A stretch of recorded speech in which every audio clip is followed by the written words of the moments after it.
하나님 아버지, 하나님의 선하신 도우심 가운데 이 하루를 시작해 주셔서 감사합니다. 주님과 함께 시작하는 이 밝은 날이 하나님의 빛으로 가득하게 하시고 주님의 뜻으로 가득하게 하옵소서. 뜻이 하늘에서 이루어진 것처럼 우리 아버지의 뜻이 이 땅에서 오늘 우리의 삶을 통해서 나타나게 하시고 세상을 비추게 하옵소서.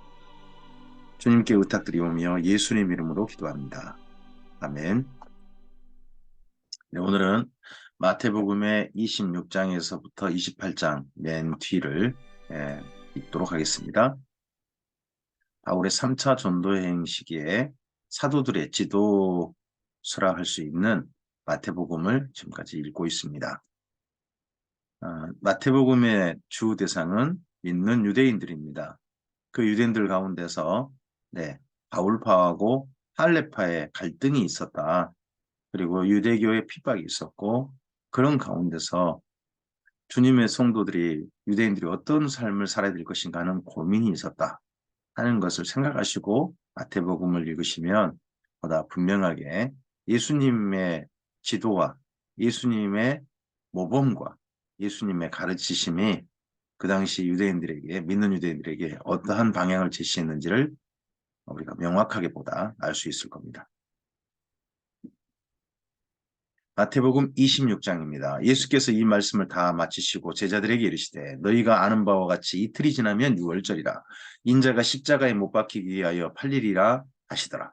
그때 대제사장들과 백성의 장로들이 가야바라 하는 대제사장의 관정에 모여 예수를 흉계로 잡아 죽이려고 운운하되 말하기를 밀란이 날까 하노니 명제는 하지 말라 하더라. 예수님을 잡아 죽이려 했는데 이번 명제를 하지 말자. 원래 예수님을 죽이려는 무리들은 이런 생각을 가졌다는 거죠. 예수께서 대단히 나병 환자 시몬의 집에 계실 때에 베단이라는 마을 우리가 알죠? 거기에 나사로도 있지 않습니까? 근데 거기에 나병 환자가 있습니다. 그러면 그 마을 사람들은 나병 환자들이 모여있는 집성촌이었을 가능성이 제일 높은 겁니다. 그래서 지금도 나사로 마을 그러면 보통 이제 카톨릭이 있습니다만은 바로 나병 환자촌을 말하죠. 그게 이때부터 베단이라는 마을 그럼 나오면 유대인들의 나병 환자 집성촌이었나 보다라고 생각하시고 읽으셔도 전혀 틀림이 없을 겁니다. 한 여자가 매우 귀한 향유 한 옥합을 가지고 나와서 식사하시는 예수의 머리에 부으니 제자들이 보고 분개하여 이르되 무슨 의도로 이것을 허비하느냐 이것을 비싼 값에 팔아 가난한 자들에게 줄 수 있었겠도다 하거늘 예수께서 아시고 그들에게 이르시되 너희가 어찌하여 이 여자를 괴롭게 하느냐 그가 내게 좋은 일을 하였느니라. 가난한 자들은 항상 너희와 함께 있거니와 나는 항상 함께 있지 아니하리라. 이 여자가 내 몸에 이 향유를 부은 것은 내 장례를 위하여 함이니라. 내가 진실로 너희에게 이르노니 온 천하에 어디서든지 이 복음이 전파되는 곳에서는 이 여자가 행한 일도 말하여 그를 기억하리라 하시니라. 예루살렘에서 예수님의 죽으심을 이 여인이 정말 위하여 향유를 부었다라고 하기는 어려울 겁니다. 그렇지만 예수님께서 이 여인의 향유 부음이 십자가에 달리시기 전에 큰 위로가 되셨으면 분명합니다. 오늘 우리의 삶이 우리 하나님께 그리고 우리를 몸으로 불러주신 예수님께 우리를 인도하시는 성령님께 기쁨이 되었으면 좋겠습니다. 우리에게 베풀어 주시는 사랑이 결코 헛되지 않으셨음을 우리의 삶을 통해서 우리 하나님께서 오늘 확인하셨으면 좋겠습니다. 그때 12 중에 하나인 가롯 유다라 하는 자가 대제사장들에게 가서 말하되 내가 예수를 너희에게 넘겨주리니 얼마나 주려느냐 하니 그들이 은 30을 달아주거늘 그가 그때부터 예수를 넘겨줄 기회를 찾더라. 참 명제를 하지 말자 그랬는데 예수님이 제자 중 한 명이 와가지고 예수를 팔겠다. 넘겨주겠다. 있다는 거죠. 얼마나 그들이 기뻤겠습니까? 악을 위한 자들에게는 사탄이 돕는 것 같습니다. 무교절의 첫날에 제자들이 예수께 나와서 이르되 유월절 음식 잡수실 것을 우리가 어디서 준비하기를 원하시나이까? 이르시되 성한 아무에게 가서 이르되 선생님 말씀이 내 때가 가까이 왔으니 내 제자들과 함께 유월절을 내 집에서 지키겠다 하시더라 하라 하시니 제자들이 예수께서 시키신 대로 하여 유월절을 준비하였더라. 저물 때에 예수께서 12 제자와 함께 앉으셨더니 그들이 먹을 때에 이르시되 내가 진실로 너희에게 이르노니 너희 중에 한 사람이 나를 팔리라 하시니 그들이 몹시 근심하여 각각 여짜오되 주여 나는 아니지요. 대답하여 이르시되 나와 함께 그릇에 손을 넣는 그가 나를 팔리라. 아마도 예수님께서 함께 식사하시다가 가론 유다가 그릇에 손을 넣었을 때 예수님도 슬그머니 함께 손을 넣으셨을 겁니다. 손이 맞닿고 했겠죠. 빵에 손이 닿는다든지 그렇게 손이 닿았겠죠. 그게 예수님께서 너잖아 하시는 그런 의미였을 것 같습니다. 오늘 우리 삶 속에서 하나님께서 그러실 수 있다고 생각합니다. 너잖아. 내가 그랬잖아. 하실 수 있다고 생각합니다. 그러할 때 돌이킬 수 있기를 바랍니다. 그 대답하여 이르시되 나와 함께 그릇에 넣는 그가 나를 팔리라. 인자는 자기에 대하여 기록된 대로 가거니와 인자를 파는 그 사람에게는 화가 있으리로다. 그 사람은 차라리 태어나지 아니하였더라면 제게 좋을 뻔하였느니라. 예수를 파는 유다가 대답하여 이르되 랍비여 나는 아니지요. 대답하시되 네가 말하였도다 하시니라. 예수님께서 가룟 유다에게 지금 벌써 2번이나 길을 주고 있습니다. 나는 아니지요. 너잖아. 네가 말하였도다 하셨습니다. 그들이 먹을 때 예수께서 떡을 가지사 축복하시고 떼어 제자들에게 주시며 이르시되 받아서 먹으라 이것은 내 몸이니라 하시고 또 잔을 가지사 감사기도 하시고 그들에게 주시며 이르시되 너희가 다 이것을 마시라 이것은 죄 사함을 얻게 하려고 많은 사람을 위하여 흘리는 바 나의 피 곧 언약의 피니라. 그러나 너희에게 이르노니 내가 포도나무에서 난 것을 이제부터 내 아버지의 나라에서 새 것으로 너희와 함께 마시는 날까지 마시지 아니하리라 하시니라.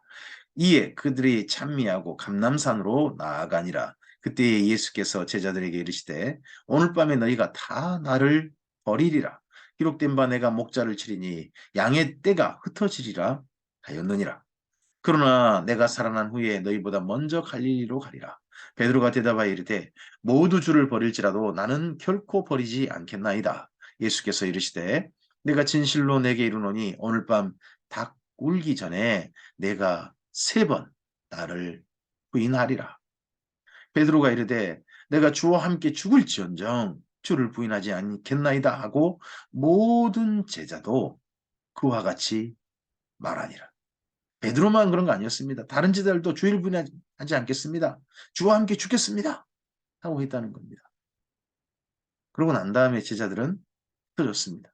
그러고 난 다음에 베드로는 그래도 예수님 따라가다가 부인했죠. 이에 예수께서 제자들과 함께 겟세마네라 하는 곳에 이르러 제자들에게 이르시되 내가 저기 가서 기도할 동안에 너희는 여기 앉아 있으라 하시고 자걸하지 않고 앉아 있으라. 베드로와 세베대 2 아들을 데리고 가실새 고민하고 슬퍼하사 이에 말씀하시되 내 마음이 매우 고민하여 죽게 되었으니 너희는 여기 머물러 나와 함께 깨어 있으라 하시고 우리가 하나님의 마음에 공감할 수 있는 그 감정, 하나님의 감정, 슬퍼하시면 그 슬픈 감정에 안타까워하시면 안타까워하시는 감정에 분노하시면 분노하시는 감정에 우리가 좀 동감했으면 좋겠습니다. 공감. 이 공감하고서 그 하나님의 마음으로 하나님의 눈으로 세상과 우리의 삶을 바라볼 수 있었으면 좋겠습니다. 예수님께서 요청하셨습니다. 나와 함께 깨어 있으라. 내 마음이 지금 매우 힘들다.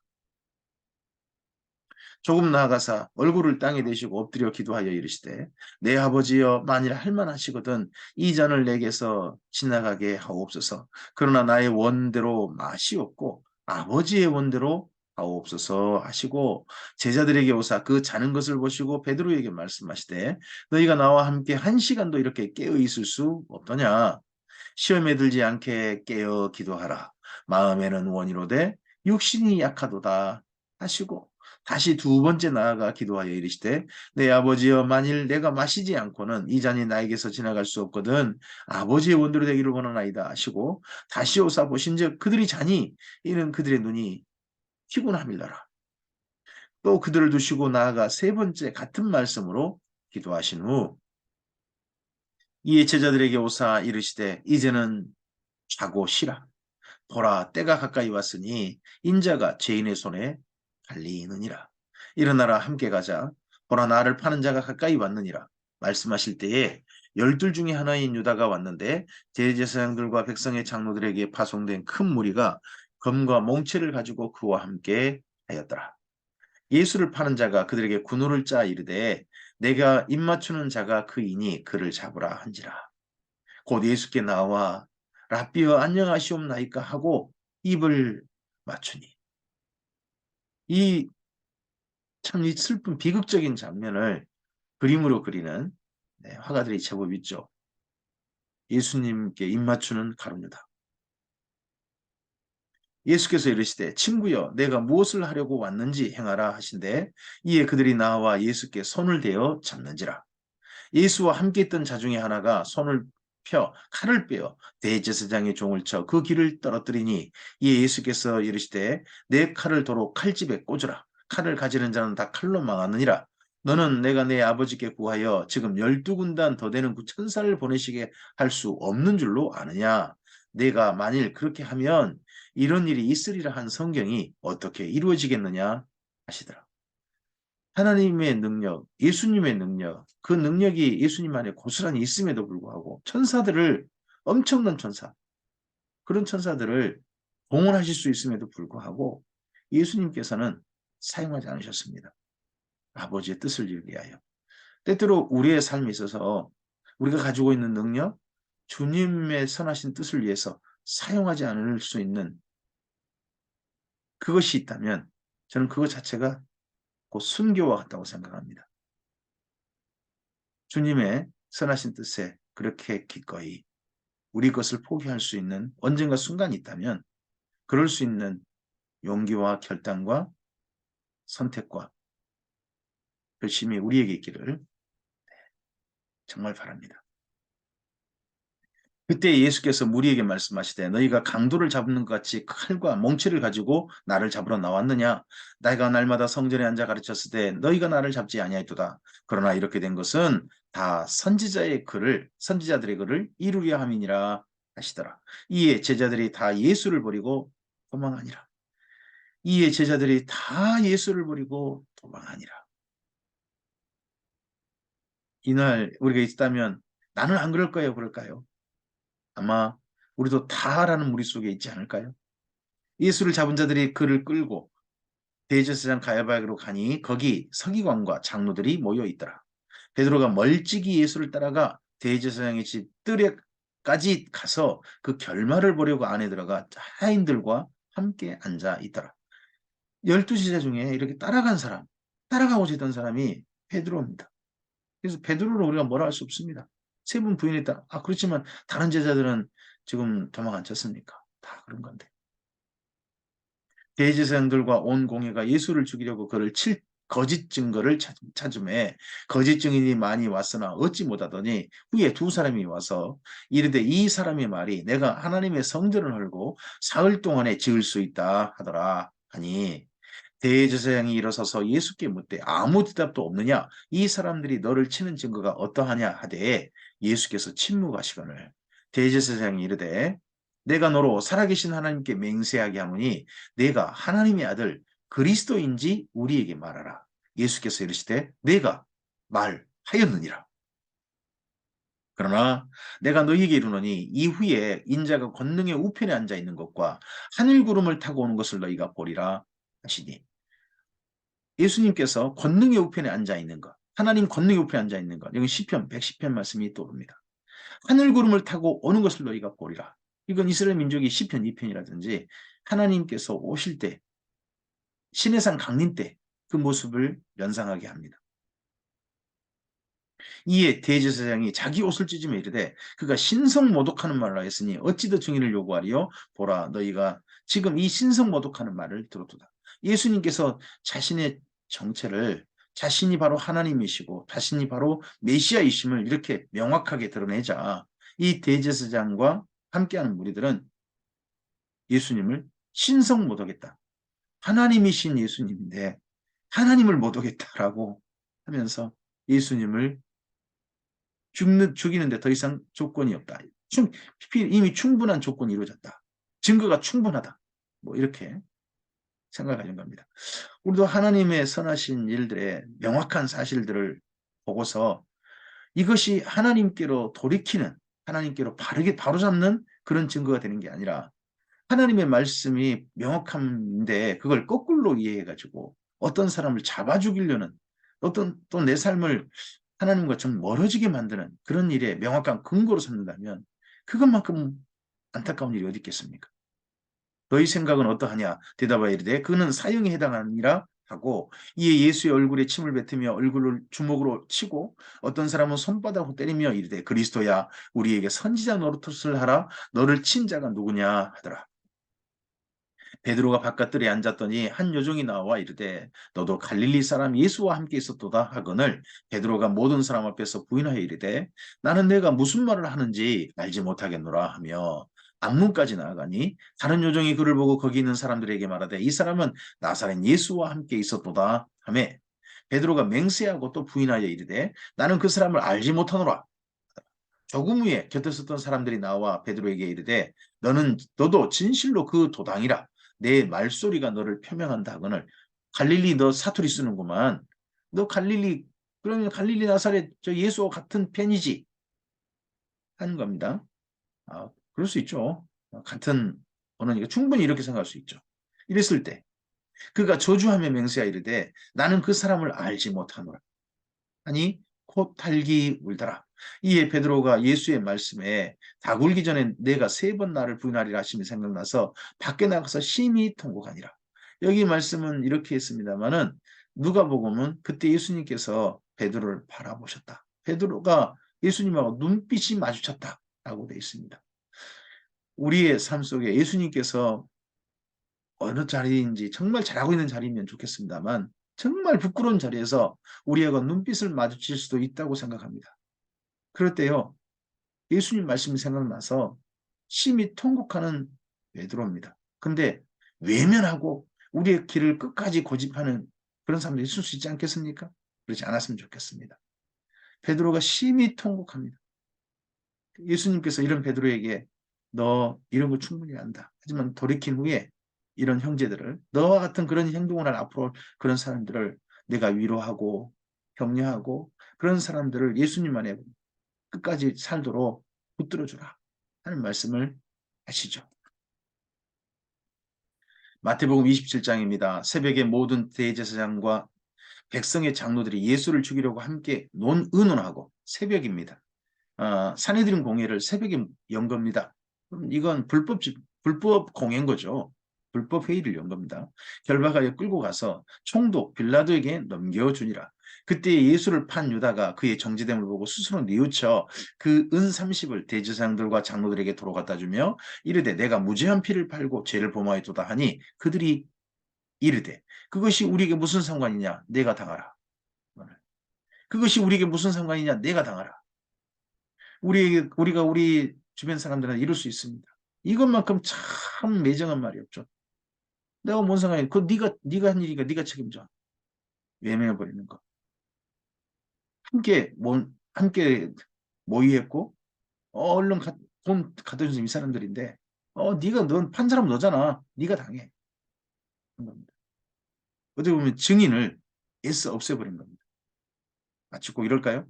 어떤 불법적인 검사가 정말 그 피의자에 대한 어, 그가 무죄하다는 증거는 일부러 없애버리고, 가져와도 그 사람 무시하고, 그 사람이 죄 있다고 한 증거면 어쨌든 바락바락 모으려고 하는 그런 검사들하고 비슷하다고 할까요? 혹시 그런 불법검사가 있다면, 유다가 은을 송수에 던져놓고 물러가서 스스로 목매어 죽은지라. 대제사장들이 그 은을 거두며 이르되 이것은 피값이라. 성전고에 넣어둠이 옳지 않다 하고 의논한 후 이것으로 토기장의 밭을 사서 나그네의 묘지를 삼았으니 그러므로 오늘날까지 그 밭을 피밭이라 일컫느니라. 그러면서도 대제사장들이 예수를 그렇게 무지하게 팔아서 죽이면서 이것이 또 하나님의 하나님의 성전고에 넣으면 옳지 않다. 이게 참 이율배반이죠. 이에 선지자 예레미야를 통해 하신 말씀이 이루어졌나니 이르렀을 때 그들이 그 가격 매겨진 자 곧 매겨진 자 곧 이스라엘 자손 중에서 가격 매긴 자의 가격 곧 은 30을 가지고 토기장의 밥값으로 주었으니 이는 주께서 내게 명하신 바와 같으니라 하였더라. 예수께서 총독 앞에 섰음에 총독이 물어 이르되 내가 유대인의 왕이냐? 예수께서 대답하시되 내 말이 옳도다 하시고 예수님께서는 대제사장에게도 총독에게도 로마 이방인에게도 똑같은 대답을 하셨습니다. 내 말이 옳도다. 대제사장들과 장로들에게 고발을 당하되 아무 대답도 아니하시는지라. 이에 베드로가 이르되 그들이 너를 쳐서 얼마나 많은 것으로 증언하는지 듣지 못하느냐 하되 한마디도 대답하지 아니하시니 총독이 크게 놀라워하더라. 명절이 되면 총독이 무리의 청원대로 제수 한 사람을 놓아주는 전례가 있더니 로마에 뭐 자비 베푼다 뭐 그런 건가요? 뭐 우리나라도 그런 거 있죠. 그 광복절에 예를 들면 특사 있었습니까? 특별 사면 그런 거죠. 예. 그때 바라발 하는 유명한 제수가 있는데 그들이 모였을 때 빌라도가 물어 이르되 너희는 내가 누구를 너희에게 놓아주기를 원하느냐? 바라바냐? 그리스도라는 예수냐? 하니 이 바라바라는 사람은 이 사두개인들과 그리고 바리새인들도 이를 뿌득뿌득한 유명한 강도였을 겁니다. 진짜 죽여야 할 사람이다 하고 유대인들도 다 인정한 사람들이었을 겁니다. 그랬는데 이는 그들의 시기로 예수를 넘겨준 줄 아니더라. 그러면 바라바를 택하겠지 했던 것 같습니다. 그랬는데 총독이 재판석에 앉았을 때 그의 아내가 사람을 보내어 이르되 저 오는 사람에게 아무 상관도 하지 마옵소서. 오늘 꿈에 내가 그 사람으로 인하여 예를 많이 태웠나이다 하더라. 대제사장들과 장로들이 무리를 권하여 바라바를 달라하게 하고 예수를 죽이자 하게 하였더니 총독이 대답하여 이르되 둘 중에 누구를 너희에게 놓아주기를 원하느냐 이르되 바라바로소이다. 빌라도가 이르되 그러면 그리스도라는 예수를 내가 어떻게 하랴? 그들이 다 이르되 십자가에 못 박혀야 하겠나이다. 빌라도가 이르되 어찌미냐? 무슨 악한 일을 하였느냐? 그들이 더욱 소리질러 이르되 십자가에 못 박혀야 하겠나이다 하는지라. 빌라도가 아무 성과도 없이 도리어 밀란이 나려는 것을 보고 물을 가져다가 무리 앞에서 손을 씻으며 이르되 이 사람의 피에 대하여 나는 무죄하니 너희가 당하라. 이랬을 때 백성이 다 대답하여 이르되 그 피를 우리와 우리 자손에게 돌릴지어다 하거늘 이 말이 자기들에게 어떻게 앞으로 나타날지 모르고 그 피를 우리와 우리 자손에게 돌릴지다. 하나님의 억울한 피를 무지한 피를 자기들이 그대로 당하겠다. 책임지겠다 한 겁니다. 이에 바라바는 그들에게 놓아주고 예수는 채찍질하고 십자가에 못 박히게 넘겨주니라. 보십시오. 바라바는 그들에게 놓아주고 이스라엘 무리에게 그렇게 바라바에 대해서 죽이려고 했던 마땅히 사람 죽어야 되는 사람 그 사람은 그들에게 놓아줬습니다. 그리고 예수님 또한 그들에게 넘겨주었습니다. 뭐 하려고요? 채찍질하고 십자가에 못 박히게요. 이에 총독의 군병들이 예수를 데리고 관정 안으로 들어가서 온 군대를 그에게 모으고 그의 옷을 벗기고 홍포를 입히며 가시관을 엮어 그 머리에 씌우고 갈대를 그 오른손에 들리고 그 앞에서 무릎을 꿇고 희롱하여 이르되 유대인의 왕이여 평안할지어다 하며 그에게 침 뱉고 갈대를 빼앗아 그의 머리를 치더라. 희롱을 다 한 후 홍포를 벗기고 도로 그의 옷을 입혀 십자가에 못 박으려고 끌고 나가니라. 나가다가 시몬이라는 구레네 사람을 만나매 그에게 예수의 십자가를 억지로 지워 가게 하였더라.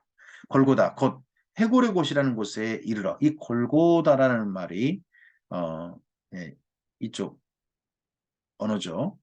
근데 이 말을 이제 라틴어로 하면 갈보리가 됩니다.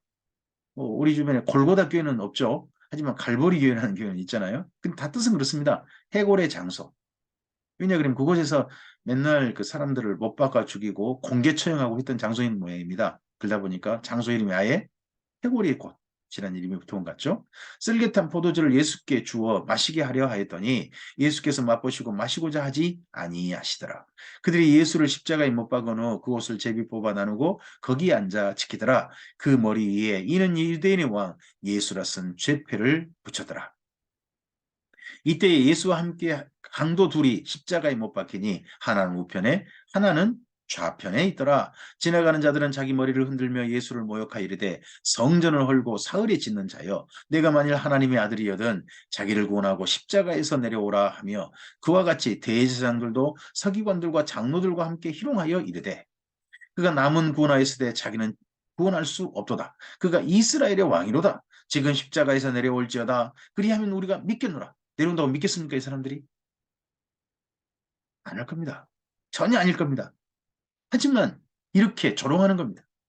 그가 하나님을 신뢰하니 하나님이 원하시면 이제 그를 구원하실지라. 그의 말이 나는 하나님의 아들이라 하였도다 하며 함께 십자가에 못 박힌 강도들도 이와 같이 욕하더라. 예수님 좌우편에 함께 못 박힌 강도들도 예수님을 욕했습니다. 바라바는 살림받고 나머지 두 명은 죽임당한 거죠. 이렇게 로마에서요, 유대인들을 공개청에, 명절 때 공개청해 가지고 로마에 대항하면, 로마에 대적하면 이런 일 당한다라고 이제 유대인들한테 본보기를 보는 거죠. 너 나한테 대들면 죽어 하는 거죠. 그런 일을 명절에 하기도 하는 거죠. 제6시로부터 온 땅에 어둠이 임하여 제9시까지 계속되더니 제9시쯤에 예수께서 크게 소리질러 이르시되 엘리 엘리 라마 사박다니 하시니 이는 곧 나의 하나님 나의 하나님 어찌하여 나를 버리셨나이까 하는 뜻이라. 거기서 어떤 자 중 어떤 자들이 듣고 이르되 이 사람이 엘리야를 부른다 하고 그 중에 한 사람이 곧 달려가서 해면을 가져다가 신포도주 역시여 갈대에 깨어 마시게 하거늘 그 남은 사람들이 이르되 가만두라 엘리야가 와서 그를 구원하나 보자. 예수님의 말씀 엘리 엘리 나마 사박단인데 똑같은 유대인들인데요. 말들이 이해하는 말들이 다르죠. 어떤 사람은 엘리야를 부른다. 어떤 사람은 너무 힘들어한다는가 보다. 저 힘들하니까 어, 마지막 죽은 사람이 베푸는 자비, 심포도주 그걸 좀 마시게 해주자. 뭐 이런 생각 똑같은 말인데 유대인들 사이 그 당시 언어가 좀 통일이 안 돼 보이는 그런 게 좀 있습니다. 예수께서 다시 크게 소리 지르시고 영혼이 떠나시니라. 엘리 엘리 라마 사박다니 그 다음에 하신 말씀을 아버지여 내 영혼을 아버지 손에 부탁하나이다 하는 말씀이 있죠. 또 한 말씀이 있다면 다 이루었도다 하시는 말씀인 것 같습니다.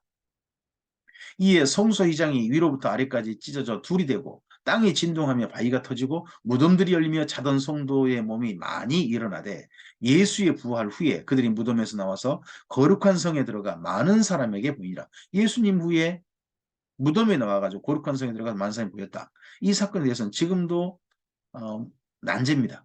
지금도 해석하기 어렵습니다. 이건 우리가 천국 가서 이게 정확하게 어떤 사실인지에 대해서 확인해야 될 것 같습니다. 백부장과 및 함께 예수를 지키던 자들이 지진과 그 일어난 일들을 보고 심히 두려워하여 이르되 이는 진실로 하나님의 아들이었도다 하더라.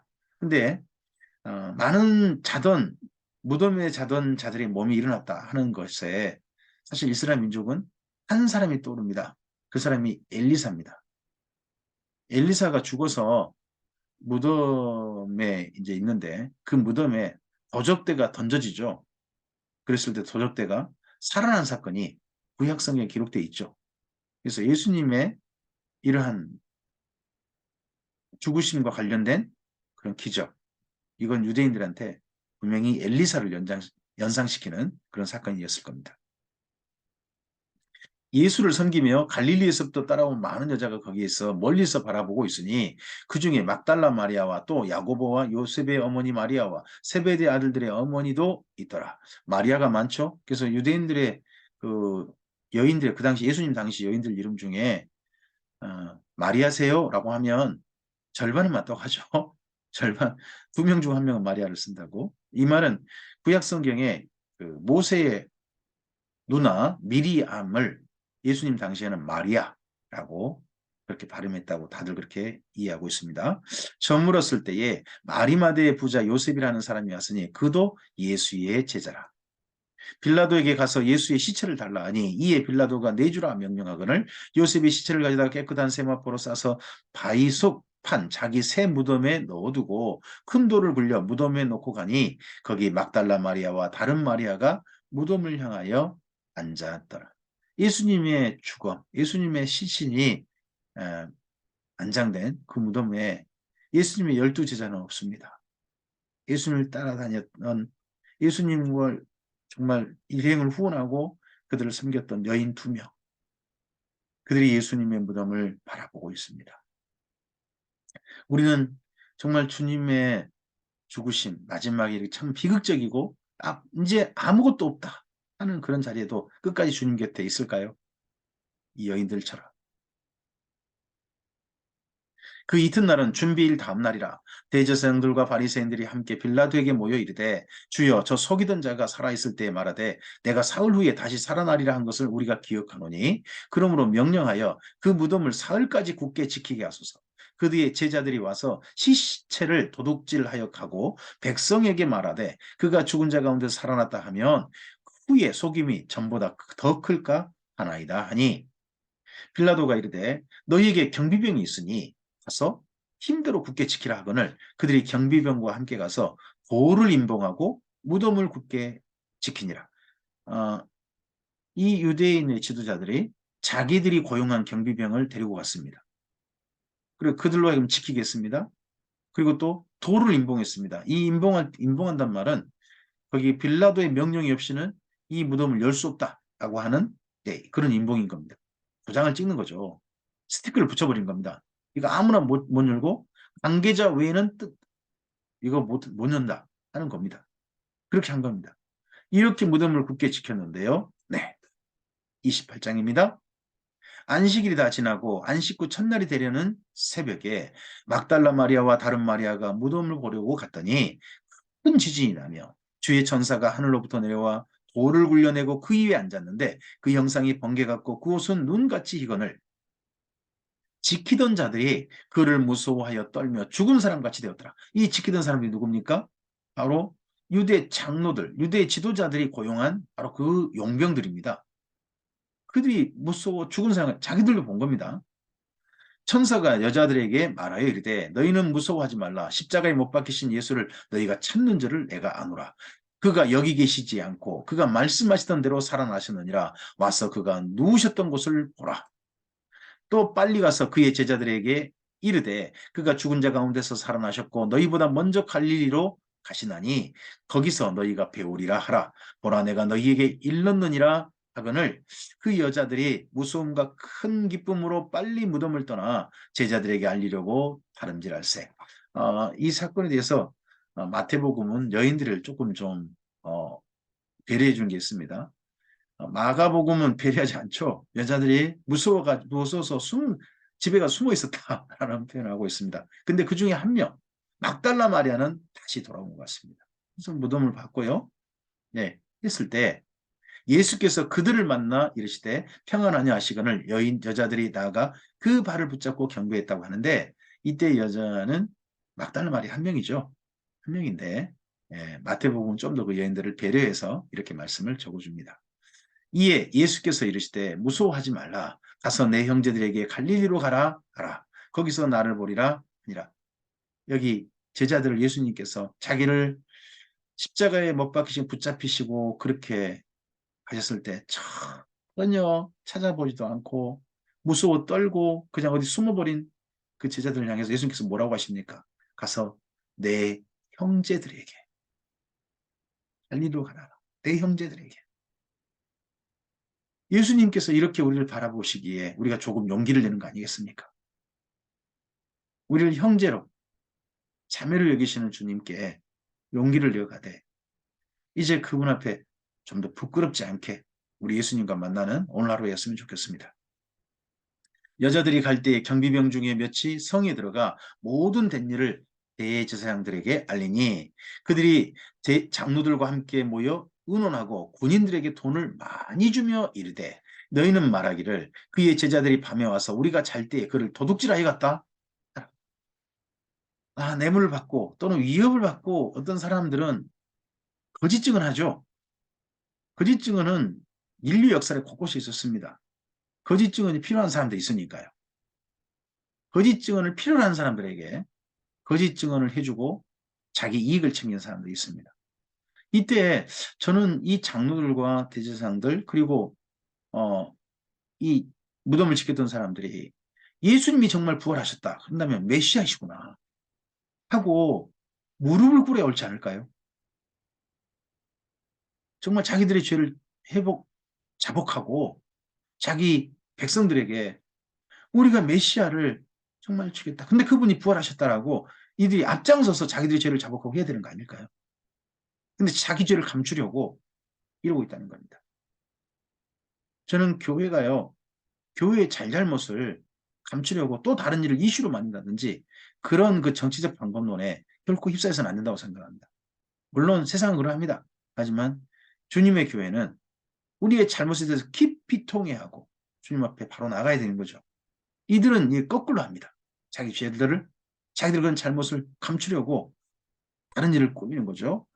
만일 이 말이 총독에게 들리면 우리가 권하여 너희로 근심하지 않게 하리라 하니 총독의 인봉이 으깨졌잖아요. 그럼 이 군인들이 총독의 인봉을 지키지 못한 거예요. 그러면 그 군인들 총독이 죽여버려도 할 말이 없는 겁니다. 그런데 이 장로들이 총독한테 우리가 말 잘해줄게 하는 겁니다. 군인들이 돈을 받고 가르친 대로 하였으니 이 말이 오늘날까지 유대인 가운데 두루 퍼지니라. 그래서 예수님에 대한 소문은 두 가지가 있습니다. 예수님은 부활하셨다. 또 하나 소문이 있습니다. 예수님의 시체를 제자들이 가져갔다. 이 둘 중 어느 것을 믿으십니까? 어떤 것이 진짜 사실이라고 받아들이십니까? 이 마태복음 28장은 그러한 질문이 은근히 담겨 있는 거죠. 11제자가 갈릴리로 가서 예수께서 지시하신 산에 이르러 예수를 배웠고 경배하나 아직도 의심하는 사람들이 있더라. 산에서 배웠습니다. 자, 산에서 하나님을 뵙습니다. 이스라엘 민족이. 그 산이 어디입니까? 바로 네, 신의 산입니다. 그리고 성전이 어디에 지어졌습니까? 예루살렘입니다. 그래서 예루살렘의 그 성전 가운데 하나님께 구름이 가득하게 하시고 거룩하게 하셨습니다. 임재하셨습니다. 성전 가운데 하나님이 계신다. 예루살렘에서 또한 배웠습니다. 이스라엘 민족이 그렇게 산에서 하나님을 뵌다라고 하는 감각이 있습니다. 그런데 예수님의 마지막 제자들도 산에서 배웠습니다. 하나님이신 예수님을 뵌 겁니다. 예수께서 나와 말씀하여 이르시되 하늘과 땅의 모든 권세를 내게 주셨으니 그러므로 너희는 가서 모든 민족을 제자로 삼아 아버지와 아들과 성령의 이름으로 세례를 베풀고 내가 너희에게 분부한 모든 것을 가르쳐 지키게 하라. 볼지어다 내가 세상 끝날까지 너희와 항상 함께 있으리라 하시니라. 예수님을 외면하고 겁이 나서 도망쳤던 제자들, 세 번 부인한 베드로, 이들을 예수님이 부르셔서 형제라 부르셨습니다. 그리고 그들에게 그 이후 삶을 부활하신 예수님께서 만나주시고 부활하신 예수님과 함께하는 삶으로 그들의 삶을 초대하셨습니다. 너희는 가라. 모든 민족에게 가라. 제자들은 이 이후에 11제자, 그게 마띠아까지 모든 민족에게 실제로 갔습니다. 그들이 유대인뿐만 아니라 다른 민족에게도 이들은 갔습니다. 가서 복음을 전했고 세례를 베풀고 예수님 말씀을 전하는 사람도 있습니다. 그렇지만 전하다가 순교한 이들이 더 많습니다. 하지만 그들은 그 이후에 순교를 두려워하지 않았습니다. 그 순교한 날까지 그들이 예수님을 전하다가 어떤 분은 돌이 맞아 죽었고 어떤 분은 끔찍하게 십자가에서 더 험하게 죽었고 어떤 사람은 불에 타 죽었고 어떤 사람은 창에 찔려 죽었고 정말 죽음이 십자가에 예수님의 제자들의 죽음이 다양합니다만 그 자리까지 그리고 그 이후 죽음 너머까지 예수님께서는 항상 함께 하셨습니다. 지금 오늘 우리들에게도 예수님은 함께 하십니다. 예수님, 부활하신 예수님, 십자가에 죽으신 예수님을 바라보고 그 가운데서 우리의 죄사함, 우리의 옛사람을 함께 못 받고 부활하신 예수님과 함께 새로운 인생을 부여받아서 하나님 안에 살고 있는 우리들에게 주님께서는 형제라 부르십니다. 만나주십니다. 그리고 우리에게 말씀하십니다. 너도 가라. 내가 보내는 곳에 가라. 하십니다. 오늘 우리의 삶의 자리가 바로 주님께서 보내신 자리입니다. 그곳에서 주님의 선하신 뜻이, 우리 예수님의 선하신 뜻이 우리를 통해서 이루어지기를 바랍니다. 오늘 여기까지 말씀입니다. 이제 내일은 우리가 로마서 말씀으로 이어져 가도록 하겠습니다. 주님께서 선하신 말씀이 역사적 사건을 통해서 제자들에게 주어졌고 이 사건이 또한 그 당시 믿는 교회에게 주어졌습니다. 그래서 그 교회의 필요를, 그 교회의 참로 현안 문제를 주님의 선하신 뜻을 받들어서 다루게 해주셨고 오늘 우리에게 남겨주셔서 우리도 오늘 우리의 삶에서 주의 말씀을 따라 살 수 있게 하셨습니다. 이 말씀이 다시 한번 예수님의 죽으심과 마지막 성찬과 제자들과 함께 하셨던 그 모든 시간들 그리고 부활하셔서 세상에 보내시면서 위임하셨던 모든 명령이 오늘 우리의 삶을 하나님 안에서 예수님의 사람답게 거룩하게 하는 힘이 되기를 바랍니다. 주께서 함께 하실 겁니다. 감사합니다.